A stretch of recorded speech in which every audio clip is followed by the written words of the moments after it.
Boss, just take a little sip of this water. Easy now. There you go. Thanks, little brother. Yes. Is the doctor in? No. When do you expect him? I don't expect him.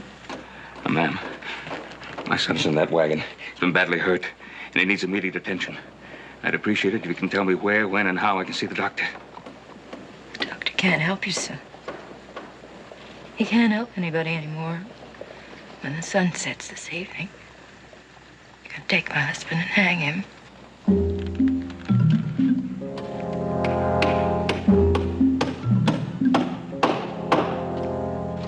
The law judged my husband a murderer.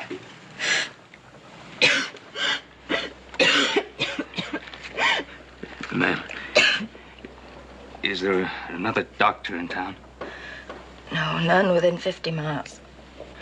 I don't want to impose on you, but my son's in great pain. Could bring him into your husband's office until I can decide what to do. No, you can't bring him in. Mrs. Johns needs a rest. Oh, Danny, of course, bring him in. I'll do whatever's possible. I often assisted the doctor, and Danny served as his handyman, and between us, maybe we can ease his pain. Thank you. Is the doc in?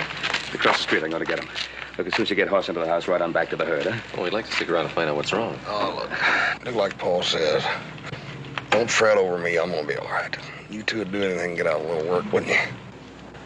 Your horse is right. Your worrying isn't going to help him or yourselves. Oh, now, wait a minute, Pa. Now, don't argue with me. Do as I say. And please believe me, it's better this way. You get him into the house, will you?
There ain't nothing in there that you want to see, mister.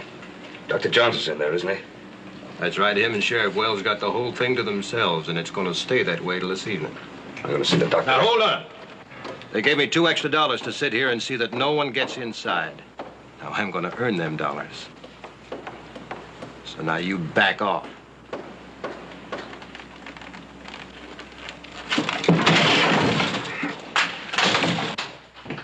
Try anything and you're dead.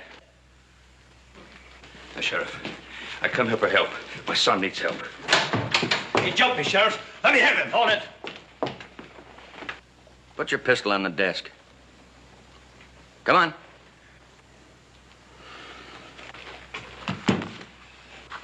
Now, what's this all about?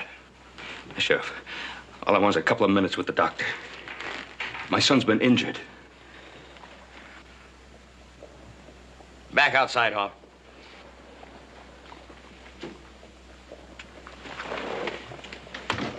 Well, if you're willing to risk your life for a couple of minutes with the doctor, I guess you're entitled to it.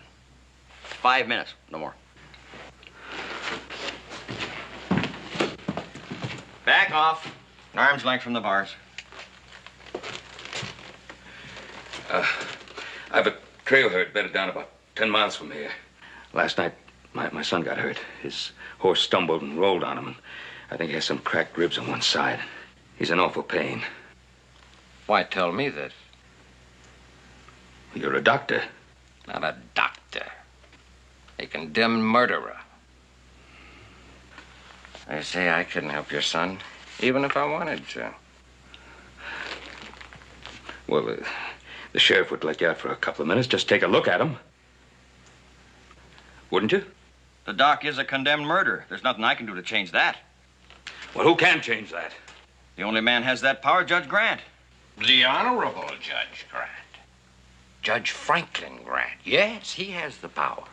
The power of life or death. Where do I find him?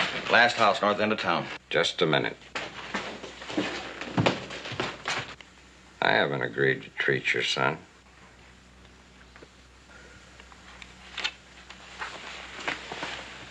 You get permission from Judge Grant. Then we'll talk about it.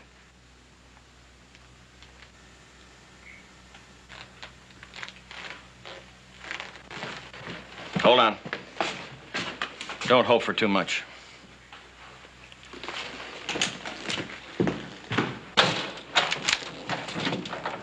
You wouldn't like to try that trick again now, would you, mister?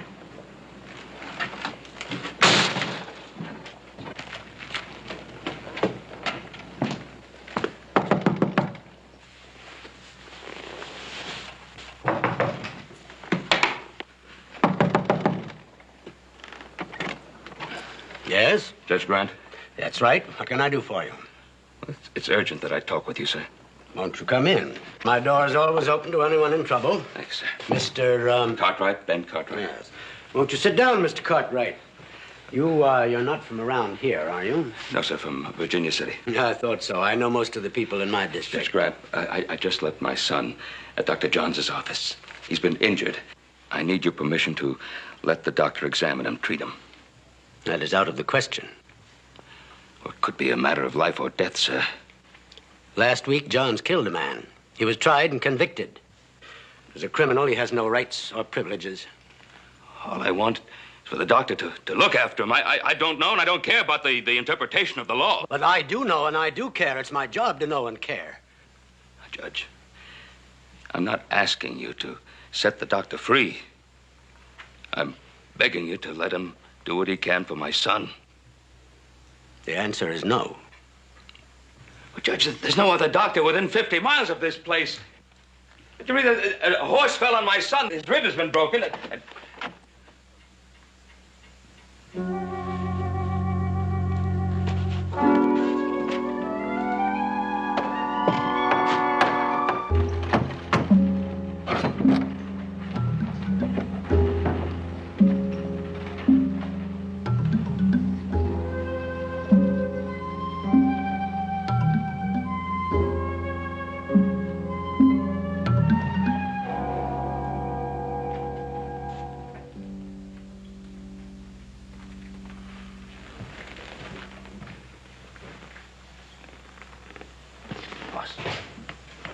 Boss? I gave him something to make him sleep. How'd things turn out with you? Huh? Oh, I failed all the way around.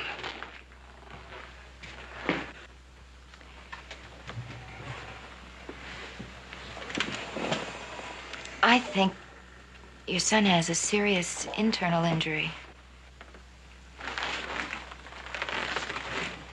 You said you assisted your husband, didn't you? Why can't you do something for him? I don't know enough. I've done everything I can for him already.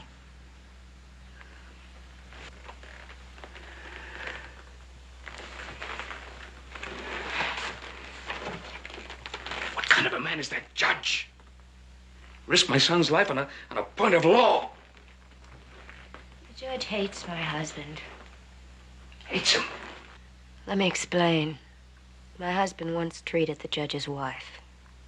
And in his opinion, she needed an immediate operation. The judge opposed it. But finally, because she was suffering so much, he gave in, and it was too late. My husband's a fine doctor. But Mrs. Grant's infection was so far advanced, nobody could have saved her. She died on the operating table. The judge blamed my husband. Feeling this way, he sat in judgment on your husband? Yes. He condemned him to die, not for Stephen's death, but for his wife's. The Right Honorable Judge Franklin Grant is about to honor us with his presence. Come in, Your Honor. Come on, Danny, I'll get you some coffee.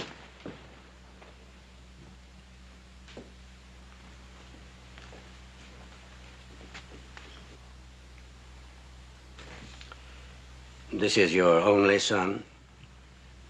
I have 2 others. And you have your wife? No. I have no children, no wife. Mr. Cartwright, do you know what it's like to be alone? To lie awake night after night trying to drive back the memories that flood your brain? And force yourself up each morning to face another empty, meaningless day? I've had such moments. Yes, I suppose you have. Do you know why I feel the way I do?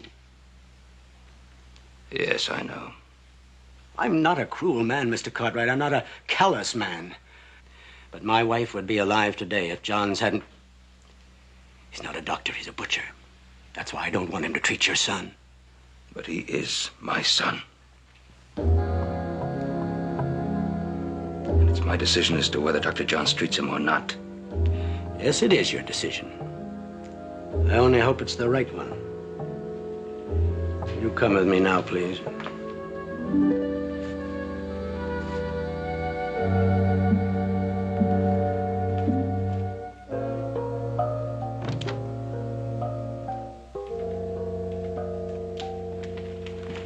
Sheriff, this is Mr. Ben Cartwright. Oh, we've met, Judge. Take the prisoner back to his office. Guard him until he attends to Mr. Cartwright's son. Then bring him back here immediately. Yes, sir. Off? He's to communicate with no one other than the people directly concerned with young Cartwright's condition. You heard him? Let him out.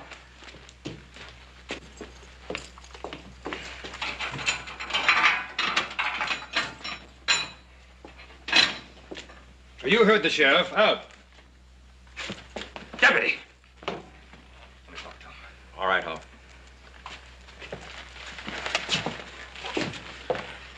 Doctor, you said if I got the judge's permission, we'd talk. Let's talk. You are a very persuasive man, Mr. Cartwright. Either that or a very powerful one. I didn't think you'd be able to do it. I didn't. It was the judge's doing. Perhaps.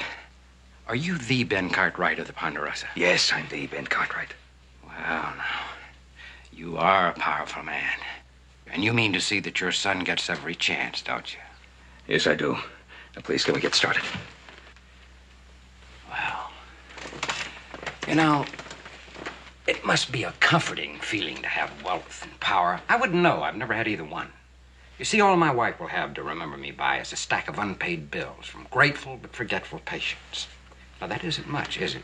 To leave to someone whom you've promised to love, cherish, provide for. Doctor, please get... Mr. Cartwright, if you want my services, you're going to have to pay for them. I never expected anything else. How much? $10,000.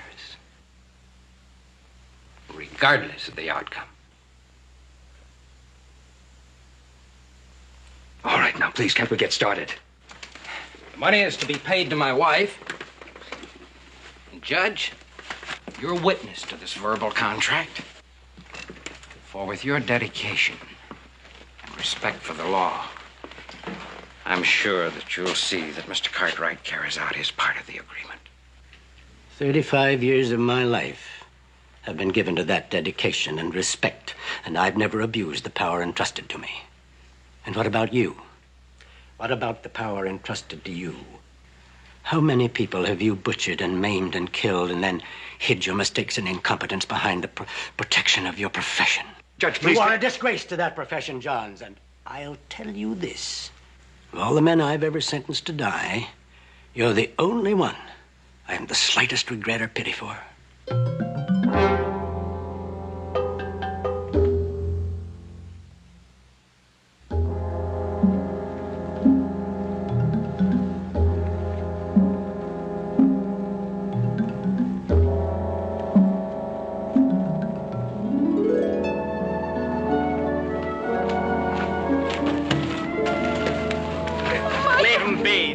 enough we can do for him. Something happened. Are they going to stop? No. Nothing's changed. Boss, I got the doctor coming. The sedative that I gave the patient's worn off. He's awake. He's in pain.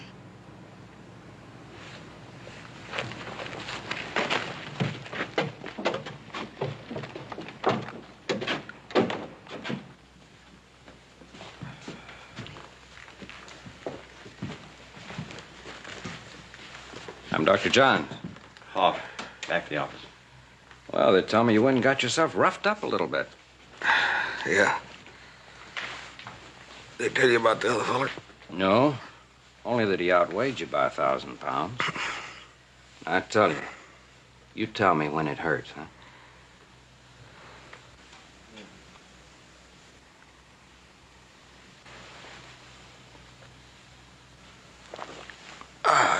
You found it.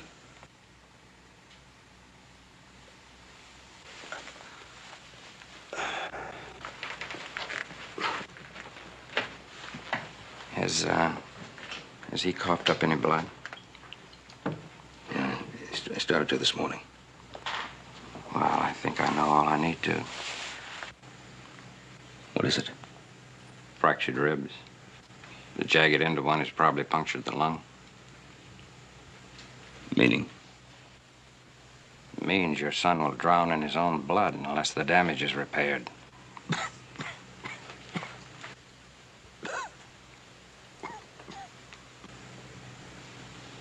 Are you sure? I mean, the lung could be all right. Yes, there's that possibility, yes. But I won't know unless I operate.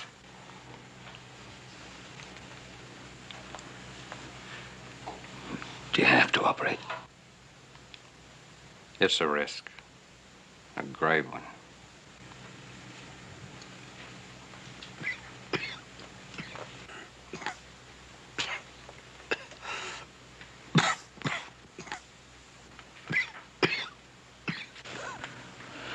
Do you think he's strong enough for an operation? I think so. He's got a good pulse. Of course, I'll check him over thoroughly first.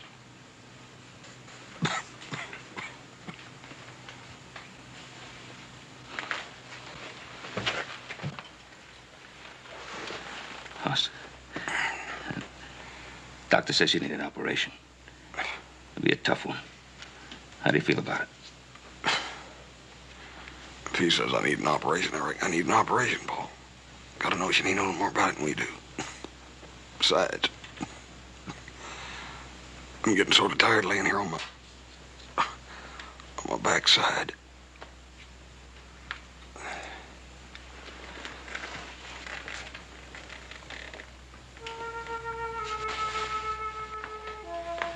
I want this room cleared. The only assistance I'll need is that of my wife. I'll be out on the porch.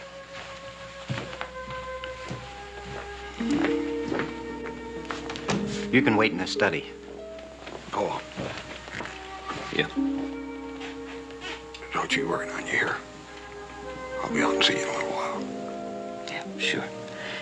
The one good thing about it, you big moose, the scar won't show. You'll still be as pretty as ever. That's right, comforting news. I was really sort of worried about that.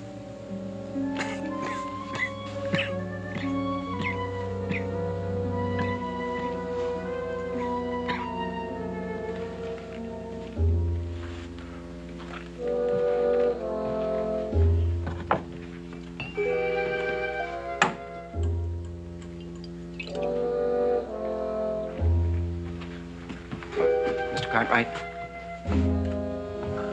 No, thank you. I wouldn't worry if I was you. He's a good doctor. He saved my life when nobody else gave me a chance.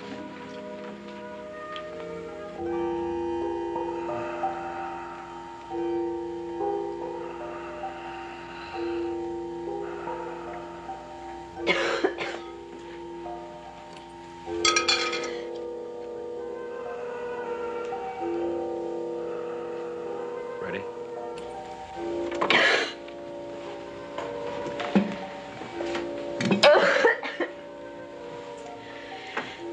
Karen, go upstairs, rest. I can manage here. No, you can't. You need me. I'm all right. Are you sure? I'm perfectly sure. We better get started, Doctor.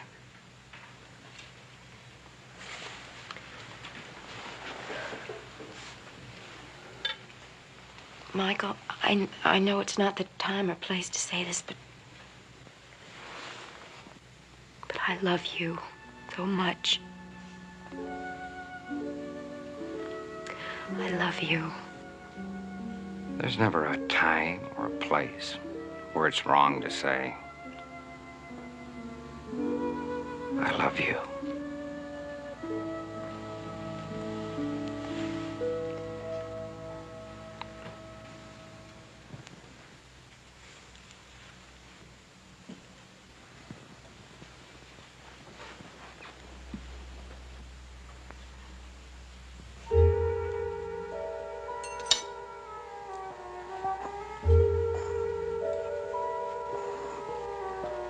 More ether.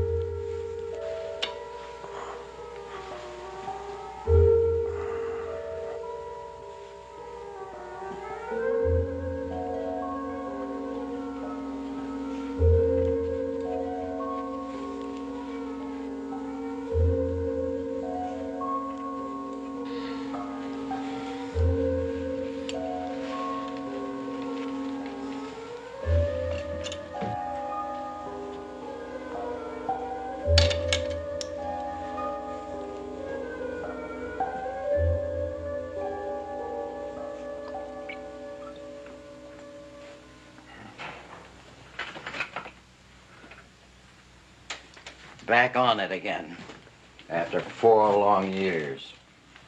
Used to be quite a drinker. But then 4 years ago, I come down with a fever. No doubt about it. I was due for Boot Hill. But then Dr. Johns heard about me. Came to my house. Didn't get 5 hours sleep all the time he was with me. Afterwards, he talked me into kicking the bottle. He gave me a job as his handyman. Doesn't sound like a man who could commit a murder. He ain't. I seen the whole thing. But the judge wouldn't listen. He said it was murder. You'll hang by the neck, he said. And the doc even refused to help himself. Refused to help himself? Well, it's just that the doc is a spirited man. Not one to get pushed. But at the trial, he just didn't seem to care. What do you mean, didn't seem to care? Well, he just sat there and let the judge condemn him.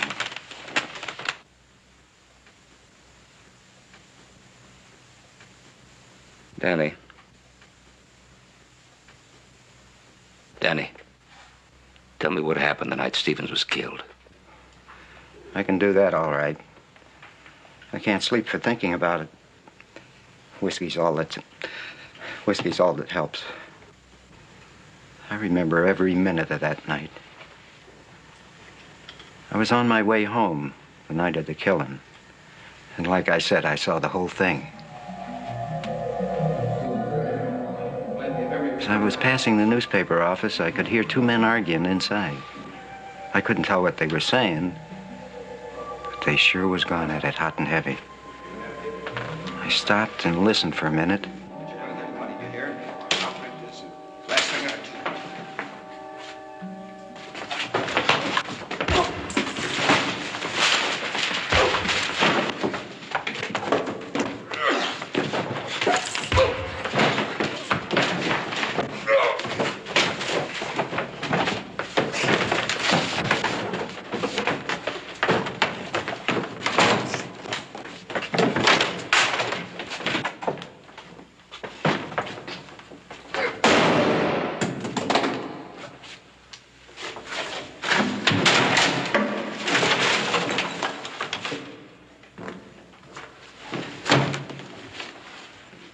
Doc, he's dead.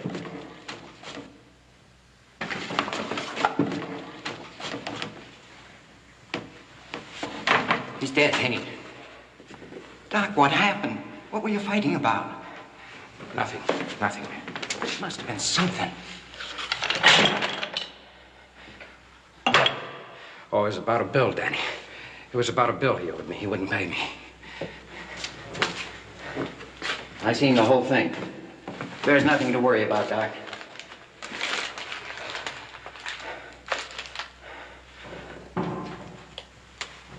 Better tell the sheriff what happened.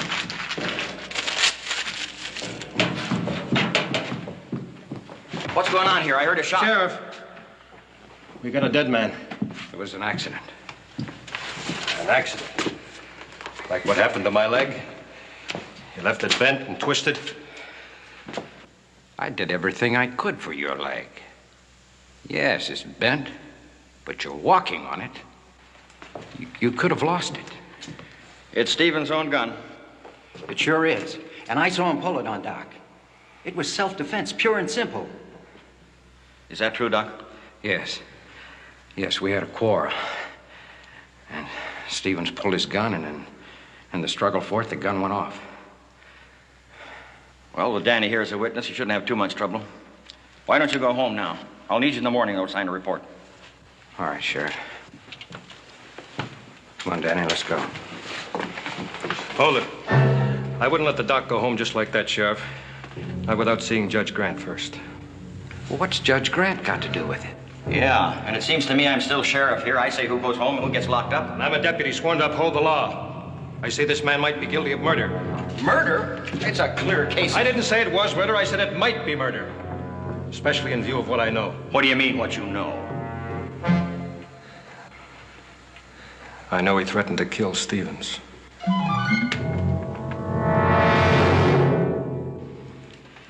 Sheriff, you say it was self-defense. Yes, sir. What proof have you got? The doctor's an honest man. Under the law, his evidence would be classified as self-serving. Danny Culp was there. He saw the whole thing. You'll swear to it. Mr. Culp is Dr. John's employee. That don't mean I'd lie. You've often said you credit the doctor with saving your life, hmm? He did. Yes, perhaps, but the fact that you think so categorizes you as something less than a subjective witness. But I saw the whole... Enough. Johns, you say you went to Stevens' office about a bill he owed you. That's right. You quarreled about it and you killed him. Yes, we quarreled, but I didn't kill him. There are witnesses who say you wanted to kill Stevens. That's a lie. Hoff here says it isn't a lie. The other day I heard you and Stevens arguing outside the newspaper office. You said, I'll kill you, Stevens. Remember that. I'll kill you. Do you still deny this? I didn't deny we were quarreling. I told you. It was about that bill you owed me. Did you threaten to kill him? I don't know. I was angry. I might have said anything. Well, perhaps you will have sharpened up your memory by the time your trial begins. Trial? Exactly, Sheriff Wall. Trial for first-degree murder. Meanwhile, he's to be held in jail without bail.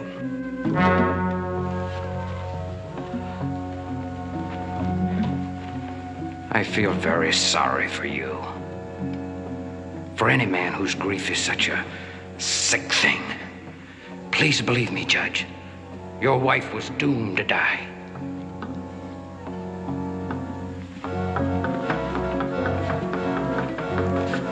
All right, Doctor.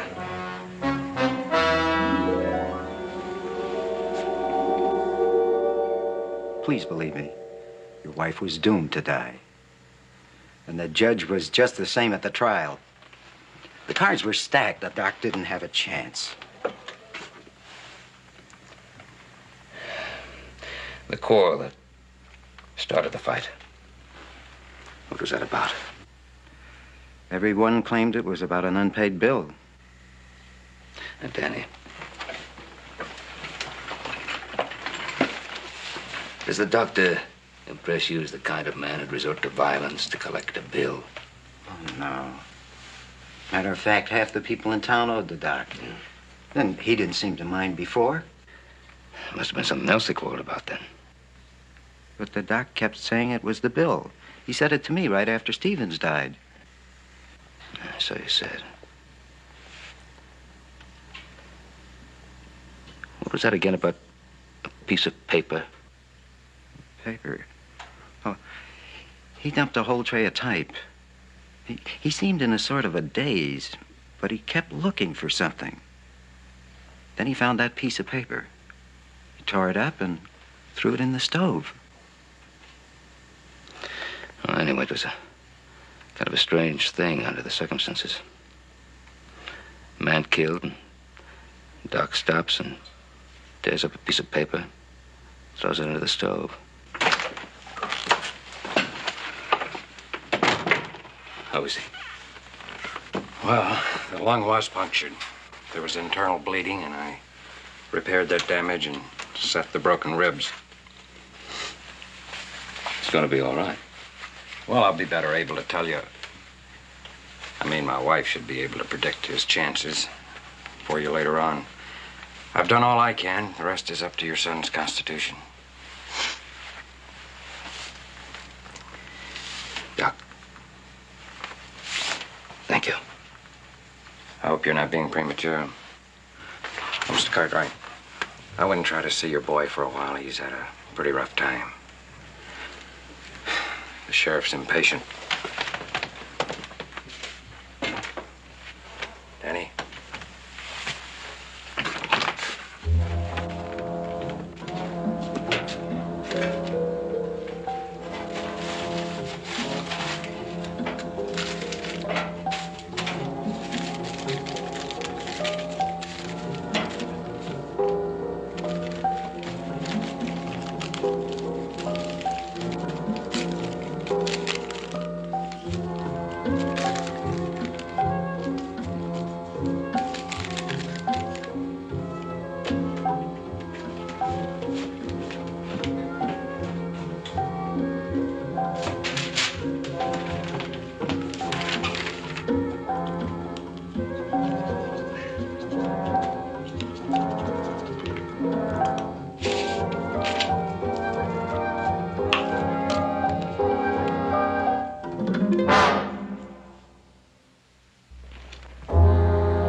Come to pay your last respects or complain about the doctor's bill? I talked to him. Oh, yes. He's allowed visitors an hour before the time. Hoff. Oh, just a minute. Your gun.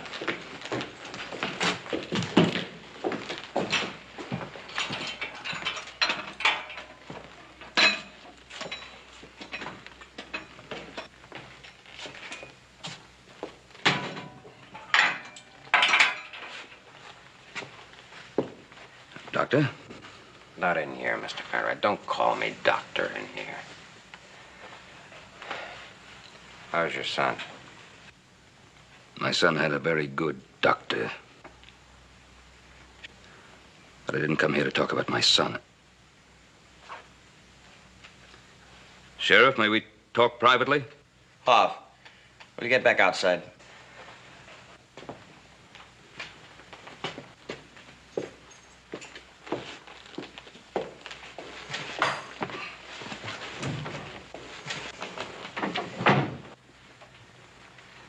Why are you sacrificing your life?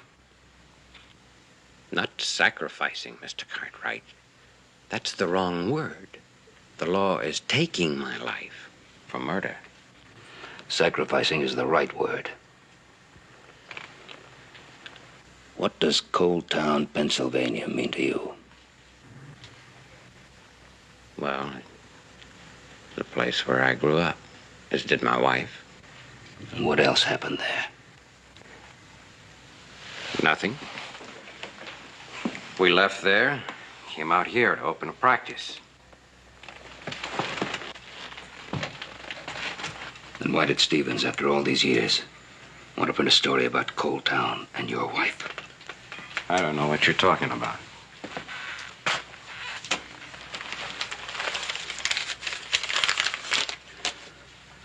I think you do.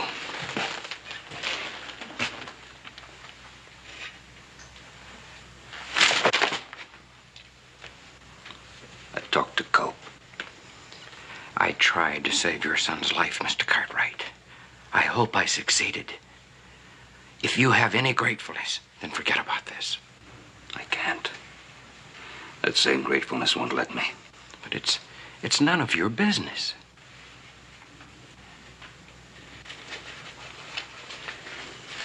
I have to go to Judge Grant and show him this new evidence on your behalf. No!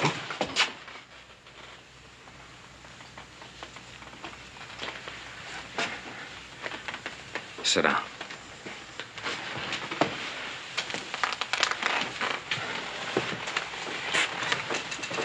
I'm going to tell you about it. And after I'm through, you're going to agree that I am doing the right thing. You're going to know that I'm making the right decision. I'm listening. In order to go to school and become a doctor, my wife Karen worked in one of the coal companies as a bookkeeper and a cashier to support us. And in my last year of school, she became ill, lung trouble. And all the money went for medical bills, and it became impossible for me to continue my studies. So, she embezzled money from the company where she worked. You knew about this? No, not at first. She told me she made a loan from the company. They started to audit the books, and she told me. So you ran away, came here?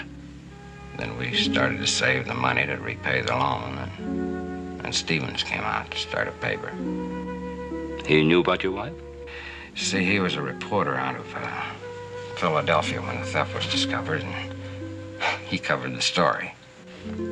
Well, a possible jail sentence for Mrs. Johns.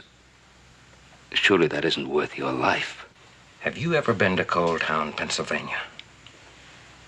Have you ever seen the coal dust hang so thick that it blots out the sun and breathe in that black death day after day? It kills people, Mr. Cartwright. And it would have killed her if we'd have stayed there, and it will kill her if she goes back.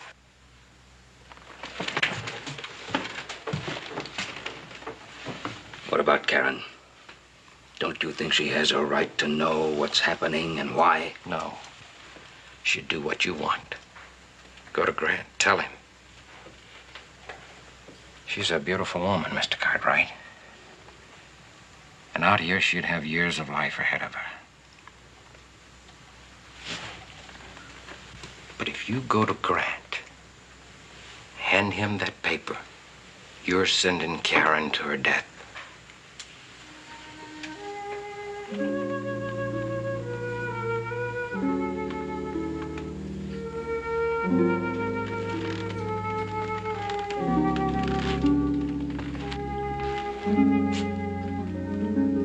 Sheriff?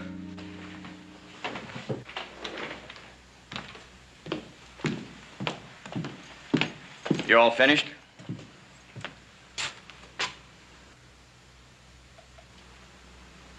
All finished.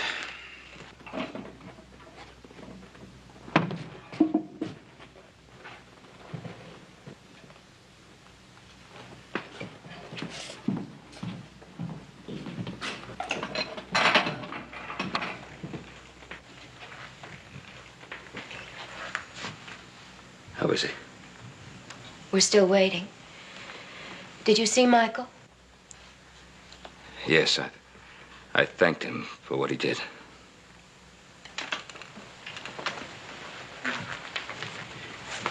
Mrs. Johns, are you going to see him now? No.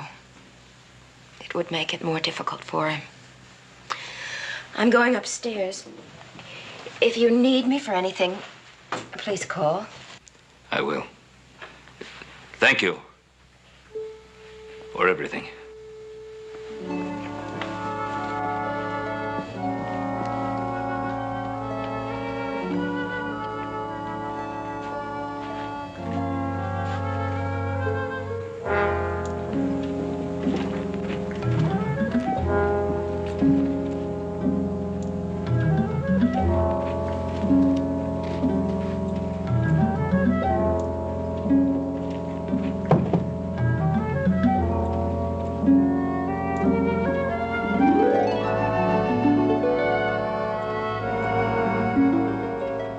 I love you.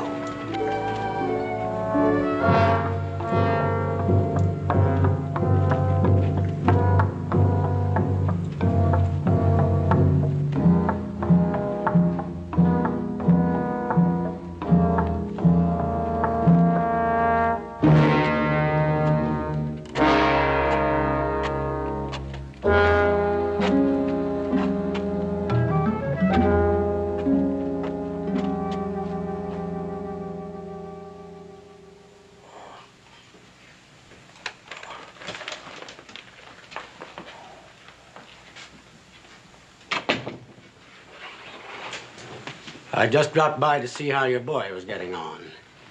Will he recover? We don't know. I'm sorry for you, Mr. Cartwright. Well, this will never happen again. I'm on my way to see to that. You're going to see the execution. Yes, it's my duty to be there. And if it weren't your duty, you'd still be there, wouldn't you? Yes, I would. Again, my sympathy. Vengeance hanging.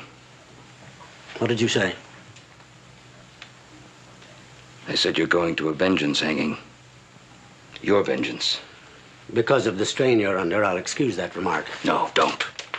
I meant it. What was your real reason for coming here, Judge? I told you, Mr. Cartwright, my concern for your son. No. Justification. To justify what you're about to do out there. Because if my son dies, that would justify everything for you. That would prove that you were right. And you're not. And you know it. John's murdered a man. He admitted it. No. He admitted to fighting a man, not murdering him. There's no proof of that.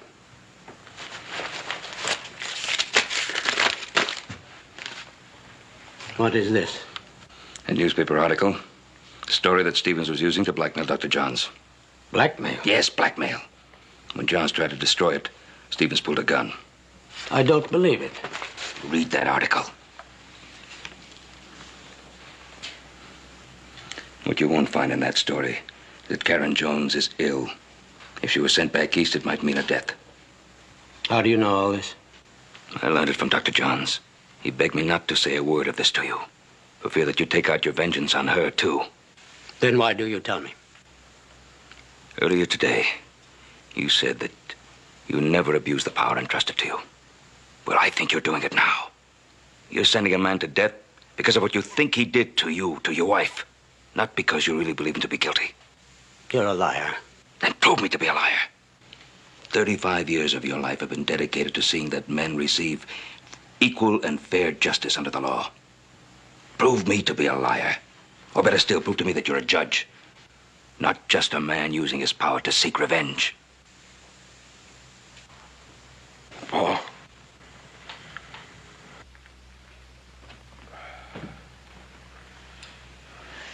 You all right, son? Yeah. A little fuzzy. But a dang sight better than I did. A couple of days rest and I'll be ready to go out there and take on that old flea bag that set on me and give him a good whooping. You didn't know if your son would live or not. Johns might have caused his death. Yet you defended him. My son had died. I'd still know that the doctor had done all he could for him. Just as you know that he did all he could for your wife. He's only a human being, Judge. Nothing more. He can't play God. No one can.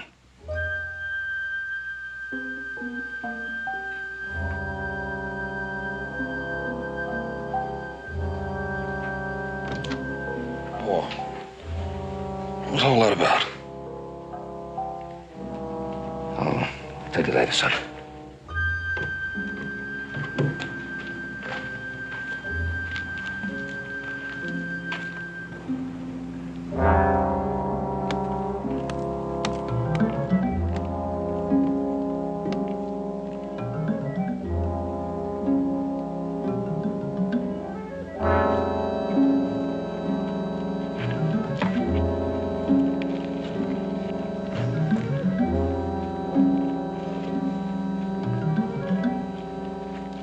Everything's ready, sir. Just waiting on a word from you, Judge.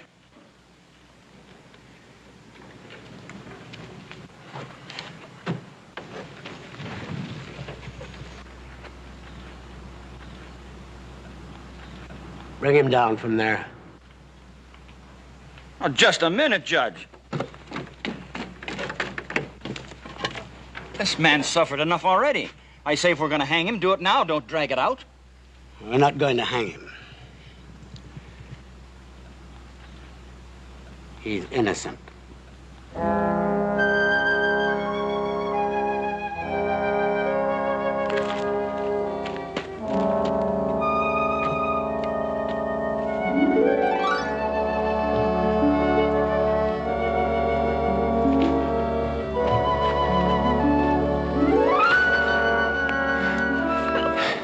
there now. Easy, easy. Dr. Johns, now that I understand, I think I can use my office to see that you, both of you, need suffer no further anguish. Thank you.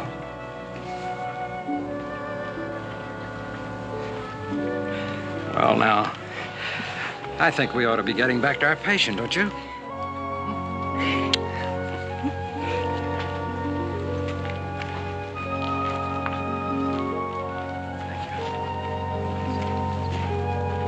Mr. Cartwright. Thank you.